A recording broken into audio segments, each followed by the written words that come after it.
aboard, everyone. It is another episode of It's Your Business, brought to you by Site Hub in conjunction and with a hat tip to Rockvox today. Thank you very much, Scott. Very cool setup. Hopefully you can turn my radio face into something else. And as always, we are joined on It's Your Business by Craig. He is a business consultant, the principal owner of PMG Consulting. And Craig, why don't you introduce yourself as always, or even differently, however you want to go, brother. Well, thanks, Jamie. It's great to be here today. And, we do a lot of business consulting, primarily small businesses. And I'm just glad to be here and glad to be joined with Steven and have a little conversation about insurance and whatever else comes up. Right, so, as usual. As usual.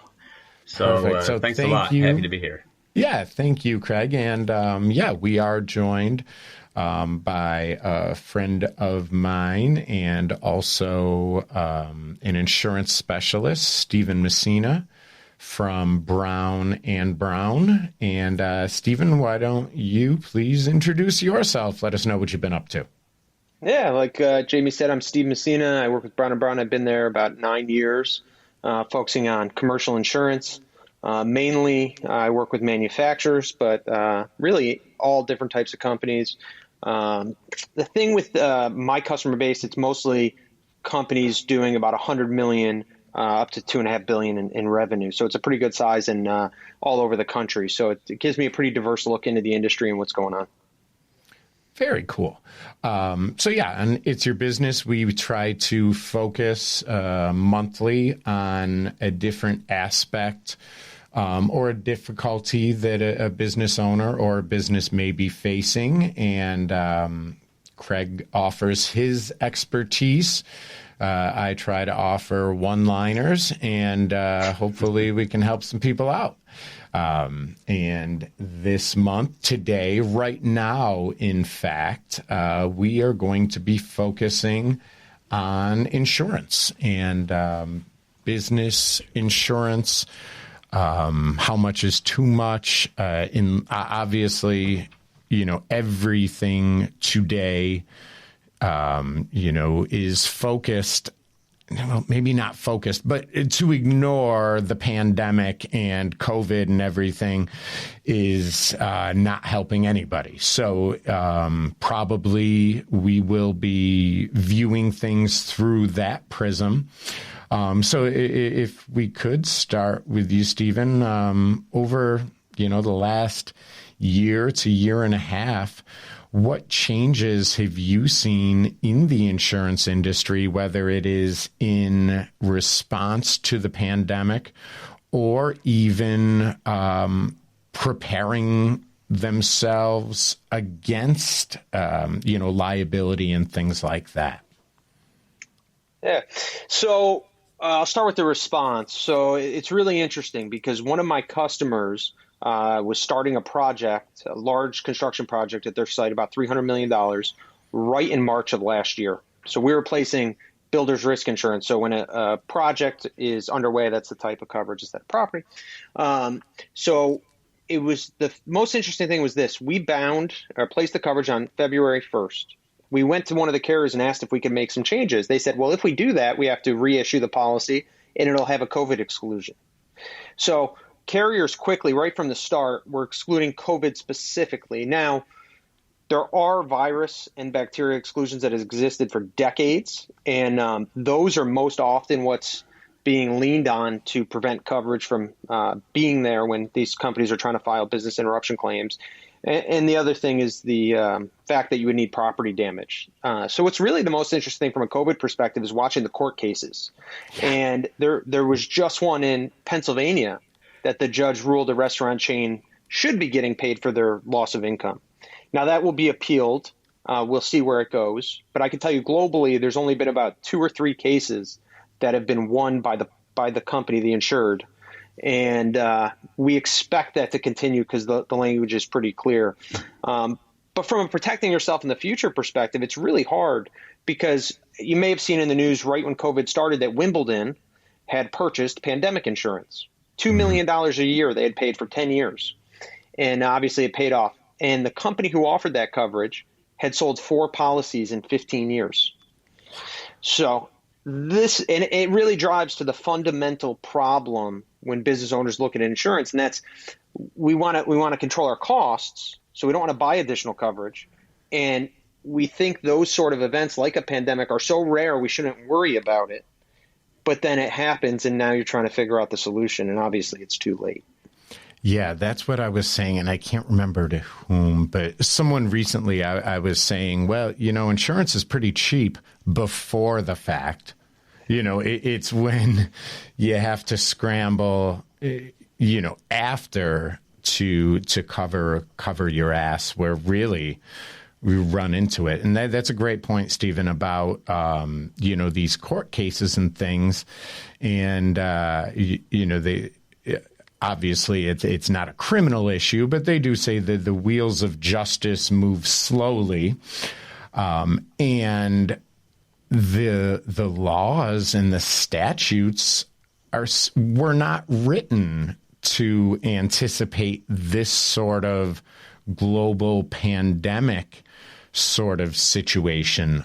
So, Craig, I'd like to bring you in here to maybe talk about, if you've run into in the past where Steven's talking about, these court cases and things and the insurance that existed, that probably still exists, the same language at least, but where it was used in the past by businesses, and maybe what businesses you would have recommended before, hey, this is the kind of insurance that it's a 1 in a million, but, it's one of those you want to have. Right. It's a very interesting point that Steven brings up because historically, and especially from, a small business perspective, my clients, and when I had my own business, we always had a loss of income, but there was also exclusion clauses. And while pandemic wasn't specifically listed that I can recall, there were such things as acts of war, acts of God, certain things that may or may not COVID could or could not fall under. So just kind of that boilerplate legal language. It was, and then there was the option, which I think everybody declined, although it wasn't very much, act of terrorism. Mm-hmm. And while COVID is not really considered an act of terrorism, although some would argue that, it goes to the point was, well, the odds of that happening are so low. If I've got a business in, like one of my business was in Ormond Beach, Florida, we're probably not going to have a terrorist attack. We might have had hurricane exclusions, so you might have to, depending on where you were located, you might have to buy separate hurricane or wind policies. But you never saw anything really about pandemics. And I would like to ask Steve, and when did that come about? I mean, for a small business, I never saw that in a standard policy. And by the way, Brown & Brown, I've worked with for years in all my businesses on a much smaller scale than what Steven's used to, but they're a great company. And if anybody can give you the right guidance, and I'm not being paid to plug this, but if anybody can give you the right guidance on business or commercial policies, it's Brown & Brown. And, people need to have a good broker, a good company working to get exactly what they need. And this COVID thing throws a whole new curveball into insurance policies, especially for the small guys. Yeah, that's a great point. Do they need to buy pandemic insurance? Can they buy it at this point because it's already in effect? And what's the cost impact? Yeah. And Stephen, I'd love to hear your thoughts on that. But I think that's a great point, Craig, that, insurance agents seem to be the butt of many jokes. Like lawyers. Right. And on the other side of the coin is when you find one that works for you, you better hold on to them because, absolutely, in this case, because, we can look at it one way. Stephen is my insurance guy. He can come in and say, hey, Jamie, this, and this. And I'm going to say, well, that sounds dumb, Stephen. That's never going to happen. He's going to say, yeah, well, it's not never going to happen, but it's probably never going to happen. But do you want to pay $1,000 a year that's going to pay out X times that if it does happen? And Stephen, you can correct me if I'm wrong. I'm guessing a lot of these esoteric type of insurances it's probably a rounding error in most of these businesses, bottom line. Is that?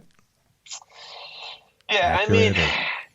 From a pandemic specific insurance, if we want to talk about that, we should really back up, talk what Craig brought up a second ago, terrorism first. Yeah, go for it. Because pre-2001, buying terrorism insurance was extremely rare. Nobody did. It was only a private market product. And really the TRIA program that came out by the government after 9/11, it's kind of funny because that program's been in existence over 20 years now, and it's never paid out a dime. So, and the conditions for it to pay are very strict. Right. So, that's what we're going to see going forward with pandemics. The government will, I will bet on it, come out with a similar program. And of course, just like terrorism, we probably won't see another event like this in our lifetimes. But I could say from the way the market is right now, you cannot get coverage for anything COVID-19. Obviously, it's already going on, known risks. It's like if you had a contaminated chemical plant, they're going to say, well, you're already contaminated. We're not going to cover that. Exactly. Right. But I think in the future, once this is over, the private markets will eventually come back into the game the same way they have with terrorism. Ironshore, which is a Liberty Mutual company, offers private terrorism insurance. They actually paid out on that Malaysian Airlines flight that disappeared. And it's one of the few times the terrorism policy's paid it in the past 20 years that I've heard of. So I think pandemic insurance will become something like that, where at first it'll be government backed. And then over time, as people and carriers get more comfortable, they will start offering it. I expect it to be expensive at first and then come down as they build up their reserves and have capital to fund whatever losses might occur. So what would pandemic insurance, as and with the caveat that I don't know what the hell that means, but how would you best describe it? What does that insure against? Does that insure against half of your workforce calling in? Does it insure against your liability if your workers get sick? Any number of those things? And let me if I could just jump in here and ask Stephen too, along those same lines. With COVID and not really knowing exactly when COVID is gone, if it ever is, is that going to be like in a health insurance policy? Considering something like a pre-existing condition, say 5 years from now or 3 years from now, are you even going to need to be able to buy a pandemic rider that would cover COVID? Yeah, for COVID, probably not. So it would probably exclude COVID, and any other future pandemics would be covered. And to Jamie's question, what it would cover, it's more the loss of income, because the problem with the business income insurance is one of the main triggers is you need property damage on or near your site. And depending on the policy, it could be within a mile, within 5, within a half mile, whatever. And I'll tell you, I used to live in South Carolina, and I worked with a lot of condo properties and restaurants. And when they would have an evacuation would be ordered because a hurricane was coming. Hurricane never came through. Everyone would ask about business income. We say, well, there was no damage. There was no actual storm. It didn't do anything, so there was no coverage. Right. people didn't like that answer, but if they read the policy, which nobody likes to do except insurance nerds, they would clearly see that it wasn't covered. And that's the hard thing. Insurance, just like the law, it's very convoluted, complicated. Unless you're in it every day, there's nuances that are just impossible to pick up on. And, we had back in 2004, if I remember, 2004, 2005, when we had all the hurricanes come through Florida, we had not real damage, but we did have a power loss.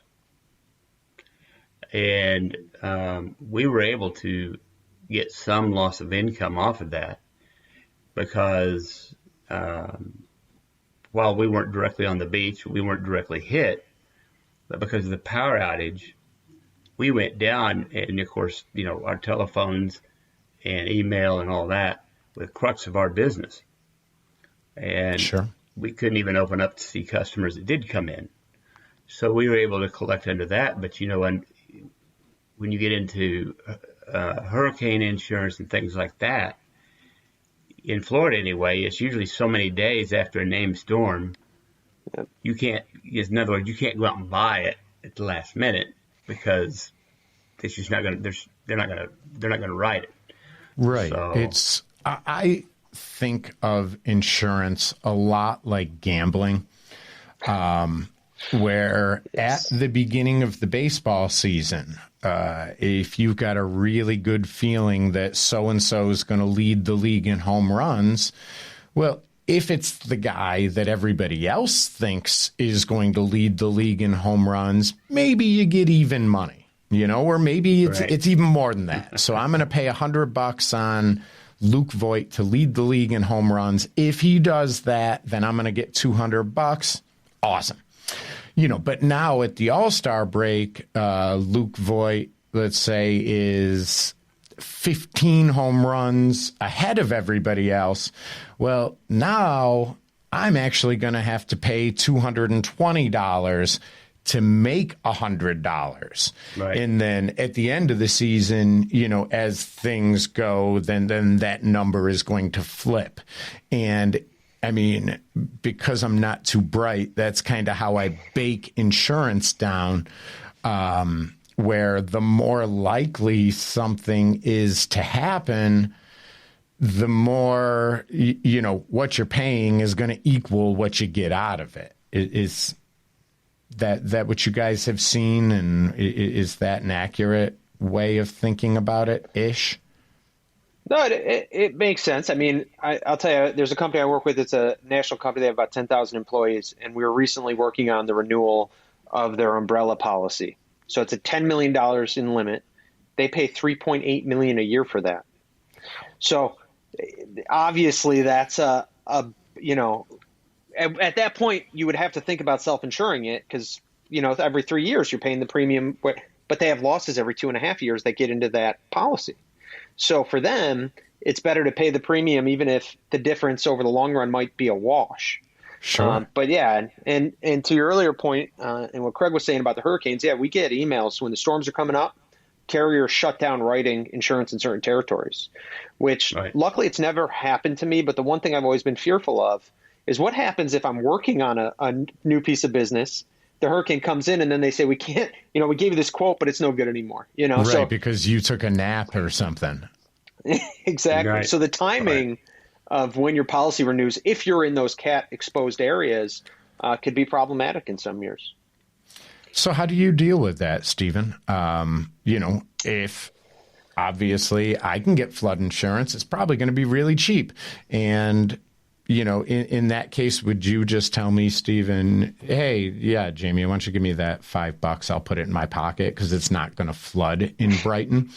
But how do you deal with that? When you have someone, we can talk about the different scenarios. And Craig, I know that you've been in a lot of different areas too. So let's say that you have a business that the likelihood that a hurricane, tornado, natural event is going to cost them money every 5 years or somewhere within that 5 years, compared to maybe someone that it's less likely, compared to someone that it's freaking not going to happen. If it does happen, you got bigger worries than this.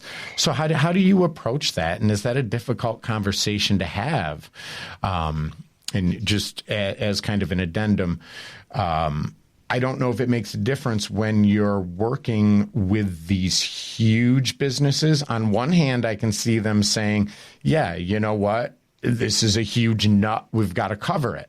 On the other hand, you can see that probably these people, the actuaries and such, are so far removed from the day-to-day operation that they don't really have skin in the game. It's not their money lost or their money spent. So there's 42 and a half questions for you, Steven. Why don't you take a shot? Yeah. Well, I'm going to start with the last one because that one's actually the easiest one. So the major difference that I observe in the companies as you get larger is it's just sophistication. And it's more, the bigger companies tend to be more risk averse because they have more to lose at the end of the day. And it's time, how long a guy's been in business, because someone who's only been doing something for 3 or 4 years is going to take way more risk than a guy that's been doing it for 20. Because the problem with insurance and business in general is until you have that really bad adverse event, you don't care as much, or you don't understand the importance. It's someone else's story. Exactly. So, and in those situations you were mentioning earlier, when it's something that's a very rare event, we do use other people's stories. But your example of Brighton reminds me of 2015 in Columbia, South Carolina. They got a 10,000-year rain event, and parts of Columbia flooded that have never flooded in the recorded history. None of those people had flood insurance, and most of them are still paying their way out of debt to repair their homes. But that's why we walk away or don't end up working with certain companies, because if our philosophy on the way to look at risk doesn't align with the way that they want to handle their risk, well, it's not worth anyone's time at the end of the day. Yeah, that makes sense. That's a really Craig, good point. have you, and I'm sorry, I just interrupted your answer to ask you to answer, but is this something that you run into when you're working with businesses where you may have to say, look, goofball, it's not my money. And as much as I don't want to spend your money, this is money that needs to be spent. Yeah. What I find, especially in my arena, is that so many of these businesses are way underinsured, and they don't even see it. And you take a small business, for instance, that thinks, well, I've got $1 million or a $2 million umbrella. And I tell them, say, let me explain something to you. When people sue for whatever it is, for the liability, negligence, so on and so forth, when it gets to that point, it's usually for a lot more than $1 million. Your coverage is really nothing at the end of the day. And especially if you're in a business where they've got, as we did, subcontractors, people in delivery trucks, so on and so forth. You know, the type of business certainly makes a big difference in how much insurance you need. But when you start thinking about the different levels under an umbrella, you really need to look and speak with somebody like Brown & Brown, who says, you need to know what your exposures really are. And many businesses are way overexposed and way underinsured. And one time, it just takes one incident, and it can wipe out their entire business, and they don't even see it coming. So, I understand, I'm in a little bit of a situation where, as a consultant, I'm trying to find ways for them to save money, drive revenue, get additional dollars to the bottom line. I'm always the first guy to say, let's look at your expenses. Mm-hmm. But I don't usually I don't think I can remember a time I've ever said to somebody, you need to cut your insurance back because you're paying too much. Right. It's like one of those things where in marketing, when your business starts to die off or your revenue starts to taper off, no, you need to spend more money in marketing. Right. I love hearing Well, So it's the same kind of thing. Yeah, yeah, and I hear it all the time, and probably both of you guys do. Hey, Sure. you know what? The service that you're offering sounds awesome, and as soon as I get busy, I'm going to call you because I know that I need to do this. And it's Right. almost like, well, if you can get busy backwards. without marketing, why the hell do you need me? You know, and where I can see probably for both of you guys, as kind of as you alluded to, Steven, as businesses get bigger and they have more assets to protect, you know, maybe that is when they say, hey, you know, now is the time for some of these supplemental insurance policies, or, you know, some of these things that I considered supplemental that now really aren't. So where kind of are business owners, Steven, when you had mentioned you were just in Alabama this week, your book of business, I imagine, covers the nation or a good portion of it. So you talk with, albeit larger businesses, but a good cross section of America. What are you finding in terms of confidence, in terms of, you know, planning for the future while reacting to the past? What are you hearing out there? And the other thing, well, what's really interesting about that question is the companies I work with also very much range in industry, right? And if I look at the folks I work with in the metals industry, they are hurting the worst of anyone that I work with. And they're really trying to figure out how to contain costs going forward and keep their margins up, because the price of metal plus the pandemic and slowing of production for other companies that use their material has caused them big harm. But it's interesting because I also work with a big liquor company, distributes in the U.S. All their stuff's made overseas. Their sales are up 60% over the past year, even without restaurant sales. I'm not surprised by that. Not at all. Is it Stolishnia? Because I love that stuff. No, I'll tell you who it is after the call. But they're right now looking at the fact that everyone's been working from home. They're saying, all right, that's what we're going to do. We're going to take our New York City office that houses 500 people, shrink it down to 50 offices. And so they're saving money, seeing good things that way. A lot of companies that I work with had already been preparing for uncommon events, not this specifically. So they had some good stuff going. But I think the biggest thing we'll see going forward is, at least in this manufacturing space, people being more cognizant of how to prevent illness in general. I think a lot of the hygiene that's going on now will remain, Sure. which is going to provide a benefit, because then, you know, workers aren't getting the flu, they're not getting colds, they're not whatever. But that's really got to cut into profits as well. I mean, I don't know about you guys, but ever since I've had to wash my hands every day, I mean, there's so much you can't get to. I'm joking, obviously. But yeah, it's not funny, but it's strictly an American phenomena, I would think, that it takes hundreds of thousands of people dying before you do the shit that your mother's told you to do your whole life, like washing your hands or sneezing into your arm, you know, things like that. And it's funny, and that's a great point, you know, that hopefully that is something we would see over the long run.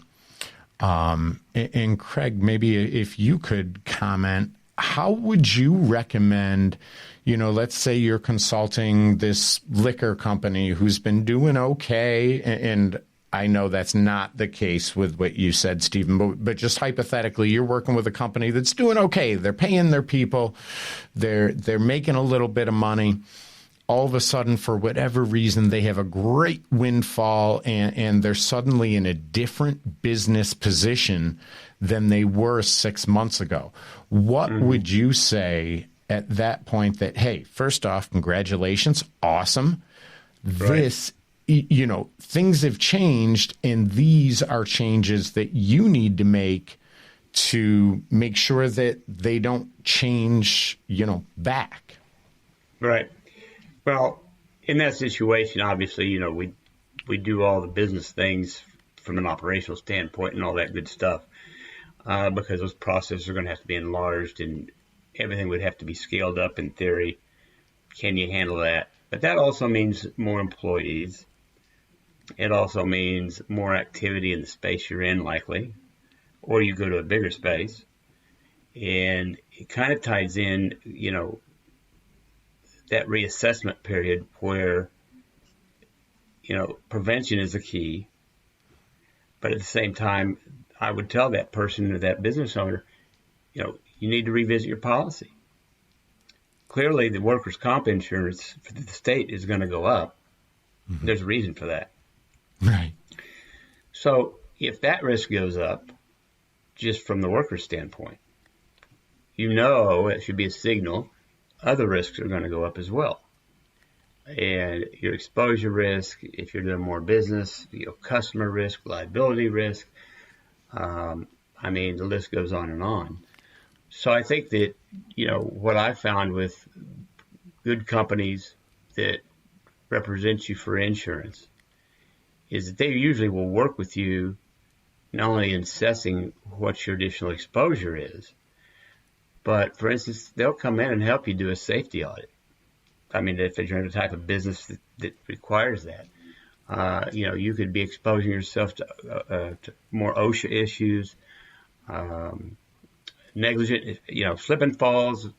I don't have to tell Steven, that's a huge area. Yeah, he is clumsy, you can tell, right? So, you want somebody that can come in and do that assessment. And, while I have a certain ability to do certain risk assessments, when it comes to insurance, I know what I don't know. Yeah, and that's I'm important. Not the expert. And I know when it's time to bring in another expert or another guy. This is all they do. Mm-hmm. And let them hear it from somebody else. But it's time to sit back and say, okay, we've got this windfall. We keep the ball rolling. We're going to grow the company. We need to see what risks are associated with that growth, because you're going to have them. Yeah. And it's time to, reassess that. And Steven, is that something that you do personally, or do you guys have like a third party?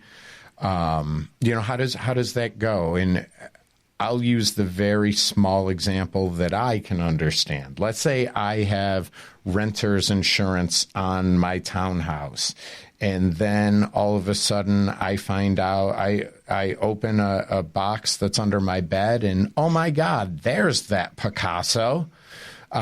So I'm going to need more insurance. And it's probably similar with a business that has, let's say grown by 100%.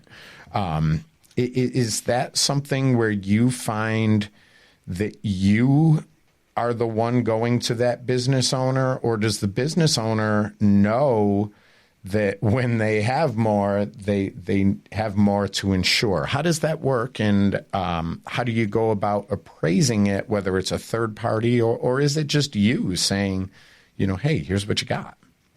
Yeah, totally depends on the situation. It's interesting, this conversation, because a lot of business owners, when they think insurance, they think of the premium in a vacuum. And really, if you're growing, you should be comparing that to your total sales annually. And that percentage of that ratio is a better way to track it, because, Absolutely. For instance, we had a company in town in Syracuse here, very well-known, old local company. They saw a $100,000 increase in their insurance costs.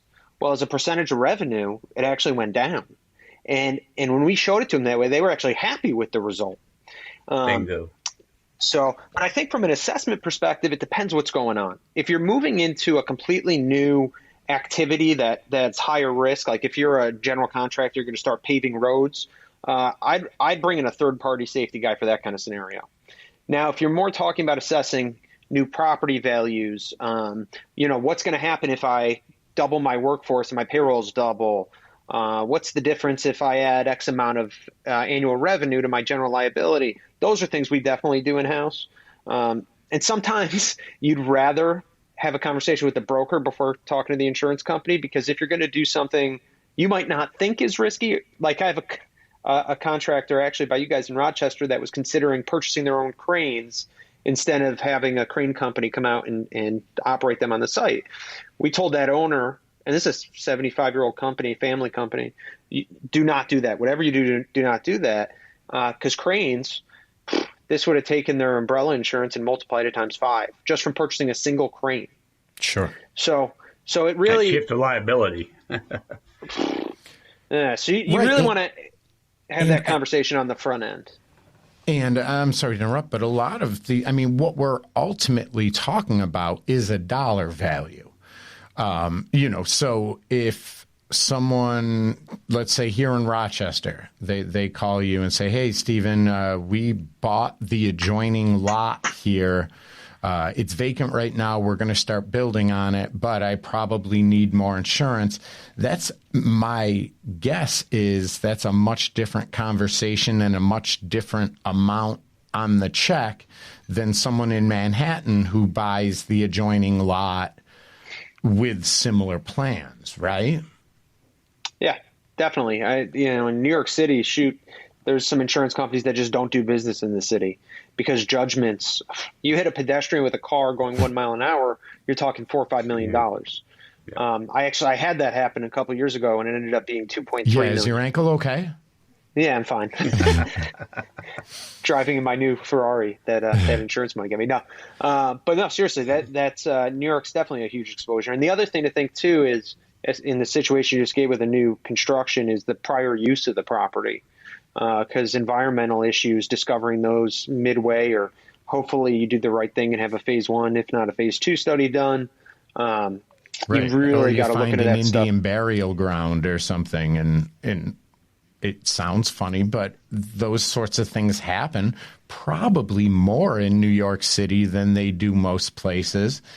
And I don't even know that insurance is going to help you at that point, but that's a different thing.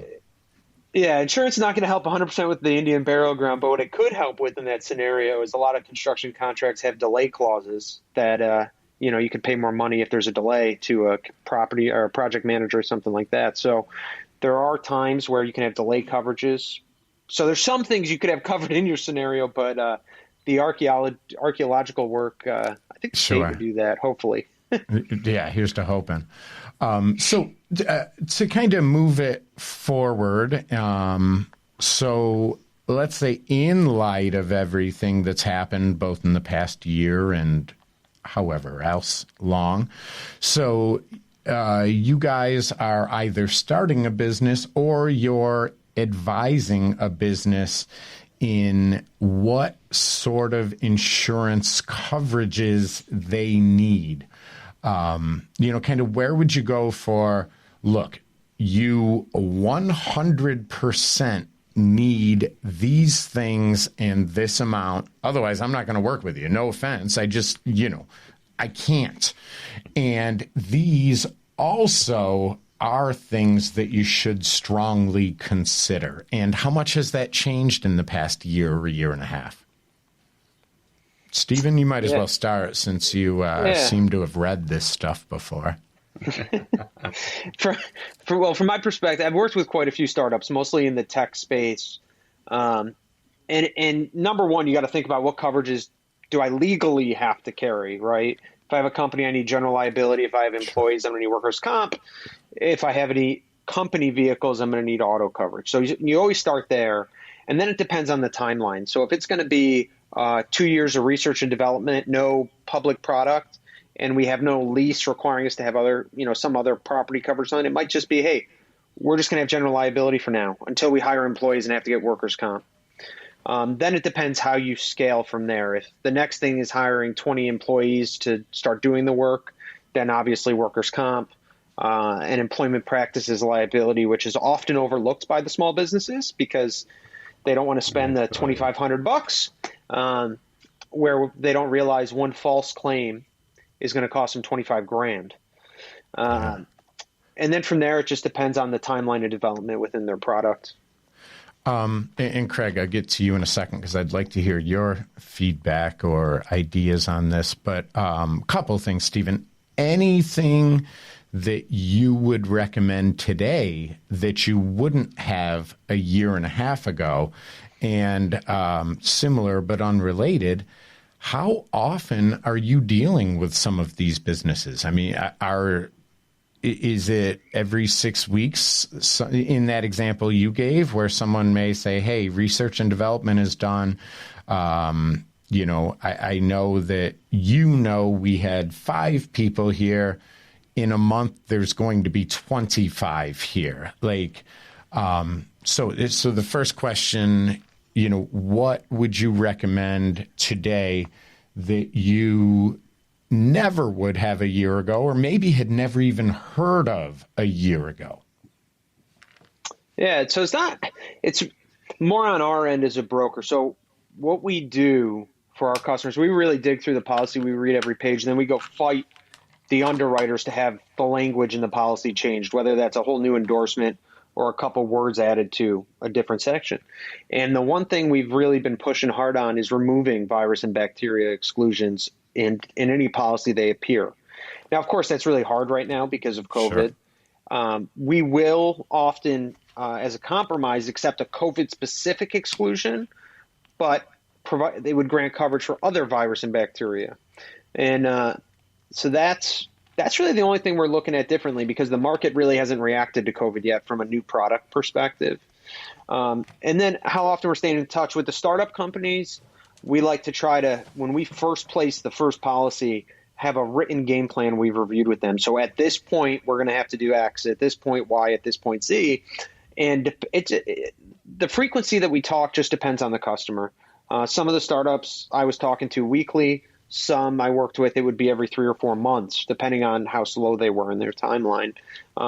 Generally, it's the same thing for any customer. Some of them I talk to what seems every day, and some it's every 3 months. So, yeah, and is that on you as a good insurance agent to check in with them and say, hey, guys, still, status quo?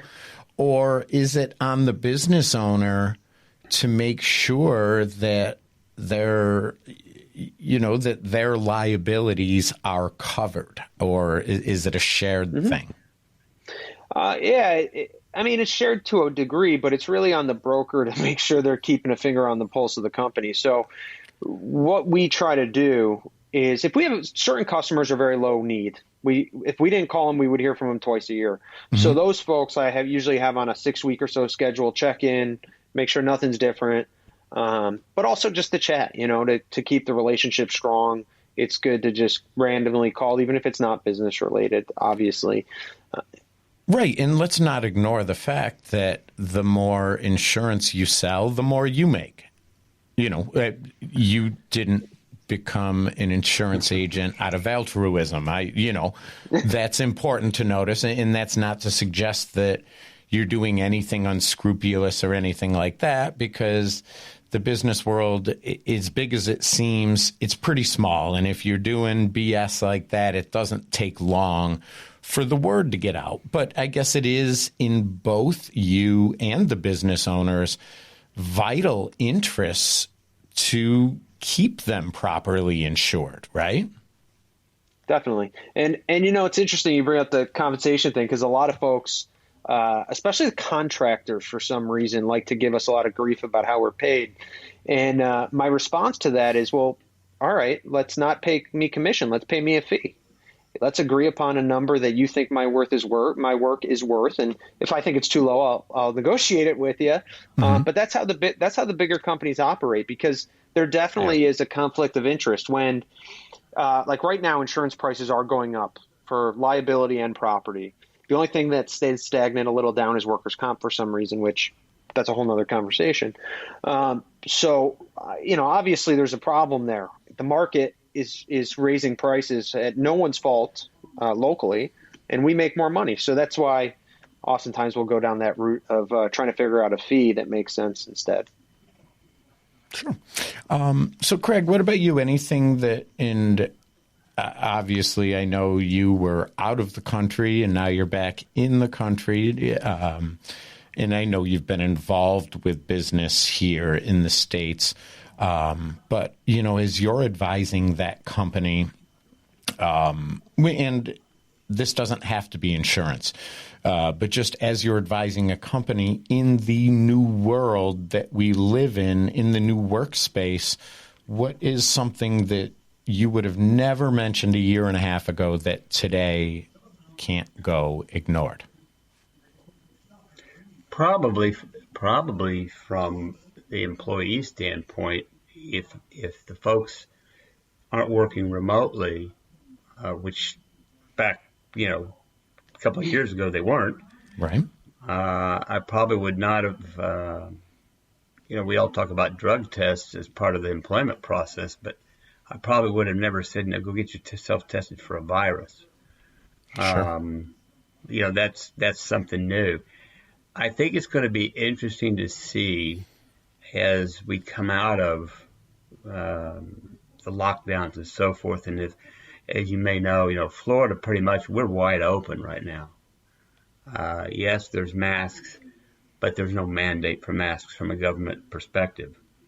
It's up to the individual businesses if they want to mandate a mask for somebody coming in.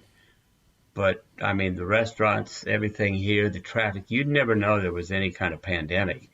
And our numbers are in pretty good shape considering. Yeah, everybody down there's already had it. Well, that's true. A lot of them, I think, have. But, I think as these businesses come out of this, I think it's going to be very interesting to see what happens from the employee's perspective. What's a business going to be liable for, what they're not going to be liable for. We don't really have a clear direction on that. I think different states are doing different things. From an insurance perspective, I think there's going to be a challenge with certainly not only startups, but with businesses trying to reopen. Yeah. They've been hurt financially. But in some respects, there's even greater risk now. So how's that going to affect their insurance costs? Yeah, Steven hit it perfectly, though, earlier in the conversation. He hit it perfectly, the nail in the head. They need to look at this as a percentage of the revenues as the revenues go up. And, while there's a certain baseline that I understand businesses are going to come to a point, I just can't afford to do this. My response is, normally you can't afford not to. Right. We need to try to either cut expenses somewhere else or increase revenues, hopefully both. But, as a percentage of revenues, I teach my clients all the time, for all of your expenses, all your variable expenses, look at things not in dollar terms, but as a percentage of revenues. Because if they're going up, but the percentage is going down on the expense side, that's a good thing. Right.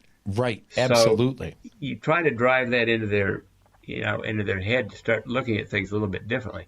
I think insurance is the same. I think coming out of COVID and reopening businesses is going to be a concern. And I think probably the insurance industry, Steven, tell me if I'm wrong, but probably you guys are still trying to figure out how that's going to go and where it's going to go, especially in the scheme of the bigger companies, I would think. Definitely. And the surprising thing has been the market was already heading in a bad way before COVID started. The property market has been very hard, and as well as liability. But the thing that's insane is because you would think in the pandemic that losses in general, whether it's liability or auto, would be down because there's less activity. Well, general liability losses are down from a frequency perspective. They're up from a severity, so the court judgments are much higher. But on the auto side, we had something like 25 or 30% more fatalities on the road last year than the year before. Yeah, I saw that driving too. fast. I was curious because, well, you guys know how my head works. My curiosity was... I never figured that out. My curiosity was, do we see fewer DWIs and DWI accidents given that bars aren't open and fewer people are driving. So in that rabbit hole of research, I found that there were fewer tickets issued and fewer accidents, but way more fatalities. And the causation that I found was, well, no one's on the road, so people are going faster. So when they get in an accident, it's more likely to be more severe. Have you seen that, Stephen? But I am glad you mentioned that, because that is a really, really interesting thing that I had found, and it makes sense that you would have seen it too. Yeah. What's interesting is I was on a call recently with the top person for umbrellas for Zurich Insurance Company in the U.S. And they had mentioned not only are the fatalities up, but the judgments are through the roof. $10 million auto claims are not uncommon anymore. Wow. And that's the one thing that companies, when they're looking to your earlier point, Craig, about limits and purchasing higher limits, should think about. If you got a good amount of cars on the road, you should be carrying at least 5, if not 10 million in excess limits. I mean, I have a client 6 years ago had a pickup truck cause a $9.5 million loss, a pickup truck. Wow. And Stephen, can you expound on that a little bit? When you say like an automobile with a $10 million judgment or whatever, what does that mean? A car hits me, a car runs into a bank? Is it a company vehicle? Like, just kind of explain a little more about that. Yeah, so it could be the company's vehicle or an employee's vehicle being driven for company use. But typically the big judgments are more bodily injury. So the one I was just mentioning, it was the pickup truck T-boned an RV. The RV caught fire. The husband and wife were in it, older couple. He was released to the hospital same day. She had burns to 85% of her body. So it was the burns that caused, and her permanent disfigurement that caused the claim. You know, it's really crazy when you think about this, because fatalities are going to have much smaller payouts. And those are, there's a formula to decide those, right? Or am I making that up? No, 100%. There's an actuarial formula based on future earnings and some other factors from a third-party perspective. From an employee perspective, workers' comp, there's caps in the comp system for fatalities, how much money you can get. But it's really interesting. I remember once I was sitting down with the underwriter who had written the workers' comp insurance for Pulse nightclub, where the shooting was in Orlando. And the company, well, they weren't happy about this. You know, the end result from a dollar perspective made them happy, but the reason that what I'm about to tell you occurred did not make them happy. But because a lot of those people, they couldn't find next of kin, they paid $10,000 just for burial fees. So they didn't even have to pay what should have been the claim. And I think in Florida, it's $325,000 to the family if you pass away. So it's kind of interesting when you see those kind of scenarios. Yeah, you know, I have an interesting question for Stephen. It just out of curiosity, you know, in the insurance policies, one of the exclusions in there historically was when I was talking about act of God or so forth, and there was a clause always in there about riots. And with prior developments that have happened, like in Minnesota, DC, other places like that, I guess my question is, did the insurance companies fall back on that to exclude claims when the government was saying they were peaceful protests? And it's kind of a rhetorical and a joke question, but I'm halfway serious to that, because I could see somebody making the defense that, you know, trying to file a claim on that. The insurance company says, well, no, that's excluded because of riots. And I'll say, well, what's the, you know, how do you define a riot versus a protest? And that's been on the news. They're still talking about that.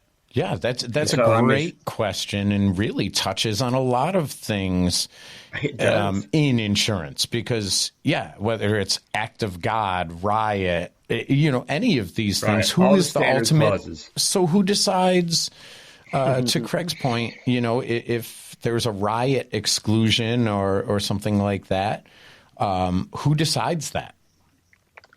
Yeah. Well, it depends how the policy's written. So this is the thing. When you look at most insurance policies, you'll often have bolded words. And typically the bold words are the ones that are defined within the policy. And if it's not defined within the policy, it goes to, what would the common man or a reasonable layman. man standard. Reasonable, yeah. Exactly. Right. So, and then, at the end of the day, the reality of it is, though, it's going to go to a court, and two attorneys are going to duke it out, and you never know what result you're going to get there. There was a case very different, but related to additional insured endorsements in New York City in 2015 that completely changed the way New York reviews additional insured endorsements. And New York and Illinois are the only two states that have had this kind of judgment.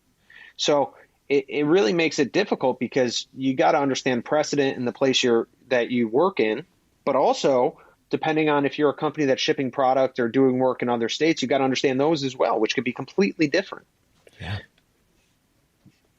Yeah, that's a great point. And kind of as we wrap up here, I had kind of a general question.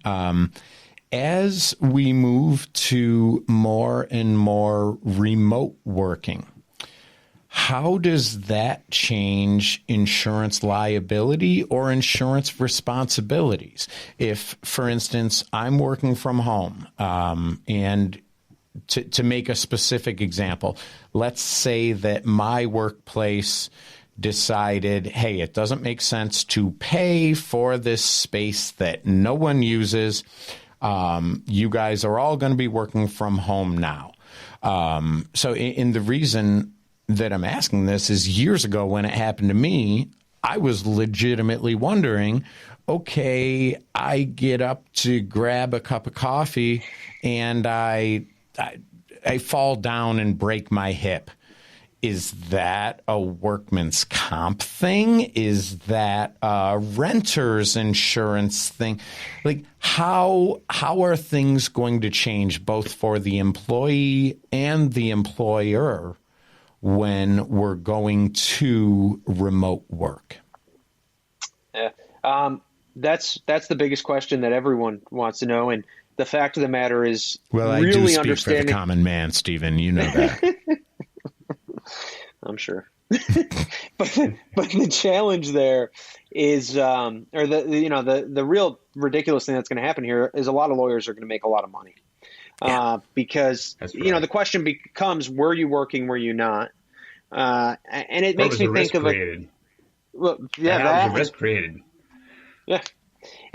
It's just so tough because I think back when I was in South Carolina, I had a customer, never had a work comp claim, 25-year company history. They had a nice little bit of ice buildup, and a 65-year-old secretary slipped outside in the parking lot, broke her hip. It was a claim. She was walking into work. Now, at the same time, I saw a claim at a military base where some gentlemen got to the job early and were goofing around in the parking lot, and one got his foot ran over, and they did not pay that because it was before work hours. He hadn't clocked in. So the house creates even more issues, right? Yeah.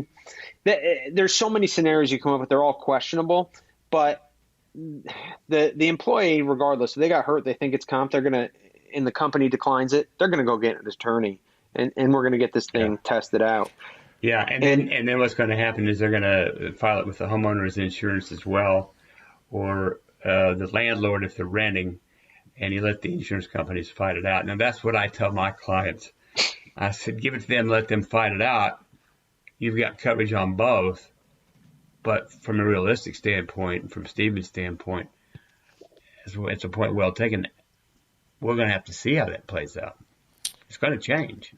Right. And maybe it's just because in the old way of doing things, it was so simple. If it happened at work as part of your job, it's easy. You knew exactly what it was. I mean, I can remember going to, maybe tendinitis or something. And like the doctors are like afraid. Did this happen at work? I'm like, I don't know where the hell it happened, but I know that you're a doctor and I need it fixed. Okay. I'm not suing anybody. I have insurance. Just But it's always funny to me that the way that doctors treat a possible workman's comp situation, versus They bill more. Yeah. It's almost like a wedding DJ, right? Oh, it's a wedding. My price just went up. So it is unsatisfactory as the answer may be. I think you're probably right, Steven, that, hey, we're gonna do what we can in your best interests, but ultimately this thing's gonna go to court, and we'll have a better idea then what it means. Well, I would think, and I'm not a lawyer, but I have a hard time believing that somebody working at home is going to have something covered by the employer unless it's a result of something that the employer required. Now, whatever that might be, I can't think of something off the top of my head, but if they required you to have something that put an additional risk or put you at additional risk in your home, and that was the primary cause of your injury, I could see that. But I think the individual at their home has a certain responsibility to mop up their own spills and put away stuff. And they don't trip and fall over just because they're at work. Sure, I totally get that, Craig, and I agree. I'm not saying that's the way it works in the real world, but absolutely. And my question, and it's probably a hypothetical or one that we're not going to answer, is if you're requiring that I be in this spot and you're paying me to be right here doing what you're telling me to do, how am I responsible for, what occurs because of it? Right. And look, I would bet both of you gentlemen just about anything you'd like that 25 years from now, if we're having this conversation, there will be some idiotic lawsuit, that someone got a $15 million judgment because they drank a bottle of Jack Daniels for breakfast while on the clock, and fill in the blank. And there will be some court that will say if they cared so much about their employees, they would have had them in a supervised area making sure that the work was getting done. If it happens in New York or California, one of those two. That's what I was going to say. Well, I can tell you a long time ago, we had, when I was in management, we had a lady come to work on her day off. She was coming into work overtime, hammered. I mean drunk. Like rummaging around in the break room, eating other people's lunch. And we sent her home for the day, obviously, and we called her a cab and, made sure she wasn't driving and things. And then we fired her. And we had to hire her back because the whomever found we couldn't fire someone because they weren't scheduled that day. So basically saying that anything she had done was almost going above and beyond her call of duty, so that we couldn't fire her for actions that she took when she wasn't scheduled to be there. Look, I get a lot of these things that, are protections for the little guy and, making sure that there's no overstep. But some of them, you really got to be celebrating Bicycle Day to understand. So that's all. Probably didn't happen in Florida. I would imagine it did not. Excuse me. Well, I want to thank you guys very much. Anything that either of you would like to mention along these lines of insurance and liability and COVID realities that maybe we haven't faced, that we haven't talked about? Anything that? All I would say is to people that in the small business world especially, don't be cheap. Make sure you're covered. find a great company like Brown and Brown, because I think they're one of the best, and that's the best way to protect yourself. Yeah, and I imagine that there are plenty of horror stories out there that you can show to that business owner that says, Stephen, Craig, look, man, I'm already paying you X amount a month. Why would I possibly pay you this extra? And I'm sure there are thousands of examples that you can show somebody that you say, and Stephen, maybe you have a specific example where you say, yeah, you know what? I happen to be in town. I went in and I told this guy, look, man, this is only going to cost you this much more a month. And while it may seem unlikely, if it happens, man, you are going to be screwed. And then it happens. So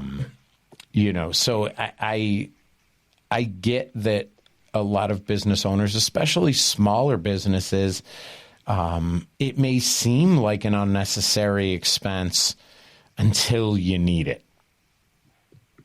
And to that point, Jamie, the way we try to talk about these things, instead of telling people, hey, you have to have this, our goal is to educate the buyer as much as possible to give them the tools to make the right decision. And at the end of the day, they don't want to spend the money. It doesn't affect me. I did my job. I told you what's going to happen if this event occurs. And when it does, don't try to tell me I didn't offer it to you or talk to you about it. Right. But I think, well, first, Craig, thanks for the positive comments about Brown & Brown. It is very appreciated. And I think the most important thing for business owners to think about when they think about insurance is don't look at your insurance broker as another vendor. He's not the guy selling you the filters for your HVAC system. You want to develop the same relationship with that individual and have the same level of trust as you have in your accountant, your attorneys, other professionals you work with. They should be really a part of your company. And if they're exactly, and if they're not, if they do not make your company better on an annual basis, if all they do is hand you a policy and say, hey, see you in 9 months until the next renewal, then you should be looking elsewhere. That's right. And I don't like doing it. Do not try to deal with an insurance company on your own directly if you're not experienced. That's why you use a company like with Steven, Brown & Brown, or somebody that's going to take care of you, because they know that business. And, unless you're an insurance expert, don't go it on your own. Sure.